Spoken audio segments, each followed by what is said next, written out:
मैंने जो ये मसला आज विधानसभा में उठाया है, किसी राजनीतिक इच्छा से या राजनीतिक द्वेष भावना से नहीं उठाया है। ना हम अपीज़मेंट में यानी तुष्टीकरण में विश्वास रखते हैं। कुछ जीवन के सिद्धांत होते हैं और कुछ एक व्यक्ति का अपने विचार भी होते हैं। मैंने काफ़ी समय से जो ये एक मुहिम केवल प्रदेश में ही नहीं मगर देश में चल रही है, उसके बारे में गंभीरतापूर्वक पढ़ा भी है। और जब अगर हम इतिहास की बात भी करें तो संविधान जब देश का बनाया गया वो सब लोगों के लिए समान उसमें अधिकार हर वर्ग को दिया गया है। ये ज़रूर है कि जो डिप्रेस्ड क्लासेस थी, जो कॉन्स्टिट्यूशनल असेंबली में जिन्हें डिप्रेस्ड क्लासेस का दर्जा दिया गया था, बाद में उनको शेड्यूल कास्ट बनाया गया, या और उसमें से चाहे ओबीसी निकल कर आई हैं, चाहे SC STs निकल कर आए हैं, ट्राइबल्स निकल कर आए हैं, उनको जो सरकार द्वारा तवज्जो दिया गया है, उनके लिए रिजर्वेशंस की गई है, वो अच्छी बात है। हम उसका बिल्कुल भी विरोध नहीं कर रहे हैं। और वो कांग्रेस की सरकारों ने ही समय समय पर, केंद्रीय सरकार ने, प्रदेश सरकार ने उसको समय समय पर लागू किया है, जिसका हम सम्मान भी करते हैं, जिसका हम हमेशा समर्थन करते रहेंगे। मगर उसके साथ साथ मुझे ये लगता है कि कहीं ना कहीं हम और वर्गों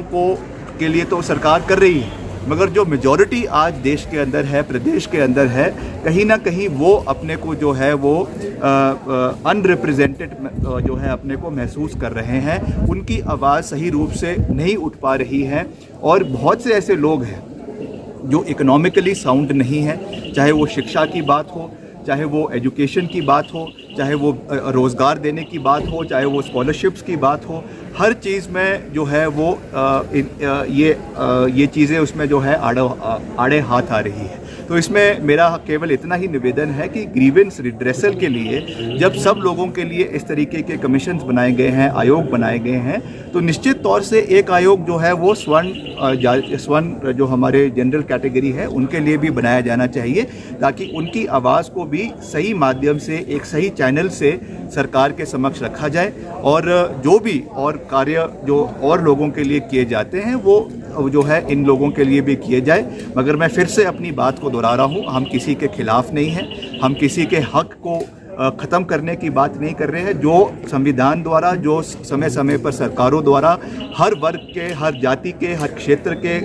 जनजातीय क्षेत्र के लोगों को जो अधिकार दिए गए हैं, हम उसका समर्थन पहले भी करते थे, आज भी कर रहे हैं और भविष्य में भी करेंगे। मगर उसके साथ साथ में स्कॉलरशिप्स की बात हो, हर चीज़ में जो है वो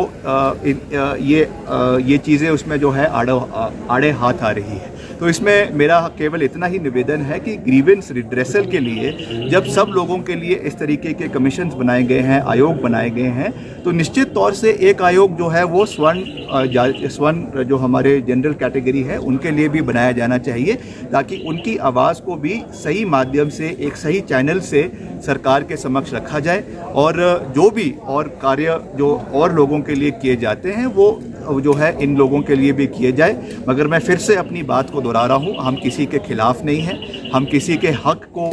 ख़त्म करने की बात नहीं कर रहे हैं। जो संविधान द्वारा, जो समय समय पर सरकारों द्वारा हर वर्ग के, हर जाति के, हर क्षेत्र के, जनजातीय क्षेत्र के लोगों को जो अधिकार दिए गए हैं, हम उसका समर्थन पहले भी करते थे, आज भी कर रहे हैं और भविष्य में भी करेंगे। मगर उसके साथ साथ जैसा मैंने कहा, जो मैंने बात रखी कि स्वर्ण आयोग भी, उसका भी गठन होना चाहिए और उसके माध्यम से भी जो जनरल लोगों की जो समस्याएं हैं, जैसा मैंने कहा, चाहे वो हमारे गरीब तबके के लोग हैं, एजुकेशन से रिलेटेड है, एम्प्लॉयमेंट से रिलेटेड है, उसको भी प्राथमिकता पे सरकार के समक्ष उठाने के लिए एक प्लेटफॉर्म की अवेलेबिलिटी जो है वो होनी चाहिए। जिस हिसाब से आयोग का मांग करे, मांग ठीक है, पर जिस हिसाब से भड़काऊ भाषण, निश्चित तौर से देखिए, इस बात पे मैं बिल्कुल स्पष्ट करना चाहता हूँ। इस बात पे मैं पूरी तरीके से मुख्यमंत्री जी का समर्थन करता हूँ कि मुख्यमंत्री जी ने जो कहा कि इसमें कोई भड़काऊ भाषण किसी व्यक्ति विशेष ने दिए हैं, जब इस तरीके की मूवमेंट्स होती है तो उसको बहुत से लोग उसको हाईजैक करने की भी कोशिश करते हैं। तो निश्चित तौर से जो जनरल मूवमेंट है हम उसका समर्थन करते हैं, इसमें किसी व्यक्ति विशेष का हम समर्थन नहीं करते हैं। और अगर इस तरीके के कोई भड़काऊ भाषण दे रहा है या इस तरीके से जो है एक जो है कॉन्फ्रंटेशन सरकार के साथ लेने की कोशिश कर रहा है, उसका हम बिल्कुल भी समर्थन नहीं करते हैं। पीसफुल तरीके से बात होनी चाहिए, बैठकर जो है वो बात होनी चाहिए, सरकार को उनकी बात सुननी भी चाहिए और एक रेजोल्यूशन चर्चा जब होती है, चर्चा कर हर समाधान का रेजोल्यूशन निकाला जा सकता है। तो मुझे लगेगा जब इसमें भी सकारात्मक रूप से रेजोल्यूशन होगा, अगर हम बैठेंगे चर्चा करेंगे तो निश्चित तौर से इसका जो है वो सही रूप से समर्थन हम देंगे और इसका जो है वो एक अच्छा आने वाले समय में एक जो है रेजोल्यूशन, इसका पॉजिटिव रेजोल्यूशन जो है वो निकल कर आएगा। लाइव न्यूज 24 टीवी के लिए शिमला से विक्रम कुमार की रिपोर्ट।